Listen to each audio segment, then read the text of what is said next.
రే గౌతమ్, రా రా రా రా. ఏమండి, ఎవరు వచ్చారో చూడండి. ఎవర్రా?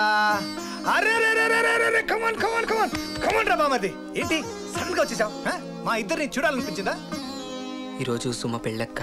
మరి సుమ పెళ్ళైతే ఏ అన్నైనా తన చెల్లి పెళ్ళికి అన్నీ తనే చేయాలనుకుంటాడు. కానీ నాకు అక్షింతలేసే ఛాన్స్ కూడా లేదక్క. అయినా నేను ఆ పెళ్ళికి వెళ్ళకపోయినా పర్వాలేదు. సుమ తన కోరుకున్న వాడితో పెళ్లి జరుగుతుంది, అది చాలు. హ్యాపీ. మాకు మాత్రం వాచిపోయిందిరా బాబు. రేయ్, నువ్వు ఆ మూడ్లో బైక్ ఎక్కి కిక్ కొట్టినప్పుడే అనుకున్నాను రా నీ జర్నీ డైరెక్ట్గా ఇక్కడికేనని. మాతో ఒక మాట చెప్పి బయలుదేరితే ఏమైంది?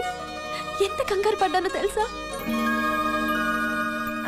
సరే గాని, చాలా దూరం ప్రయాణం చేసి వచ్చారు, వెళ్ళి ఫ్రెష్ అవ్వండి. ఏం జాను, ఎప్పుడు చెప్తున్నావు మా గౌతమ్కి నీ ప్రేమ విషయం? అయ్యో, అలాంటిదేం లేదండి. పర్లేదులే, చెప్పు. నిజంగా లేదు. ఓయ్, నేను మీ అన్నయ్య కూడా లవ్ మ్యారేజే చేసుకున్నాం. నాకు పిల్లలు పుట్టరని తెలిసాక వాళ్ళ ఇంట్లో వాళ్ళు నాకు విడాకులు ఇచ్చేయమన్నారు. అందుకు ఆయన ఒప్పుకోలేదు. దాంతో మేము బయటకు వచ్చేసాం. ఆ తర్వాత వాళ్ళ ఇంట్లో జరిగిన ఏ శుభకార్యానికి ఆయన పిలిచేవారు కాదు. దానికి ఆయన చాలా బాధపడేవారు. ఆయన బాధ చూసి నా కళ్ళల్లో నీళ్ళు తిరిగేవి. ఈరోజు అవే కన్నీళ్ళు నీలో చూస్తున్నాను. మీ దగ్గర దాచేదే ఉందండి. Really I love him.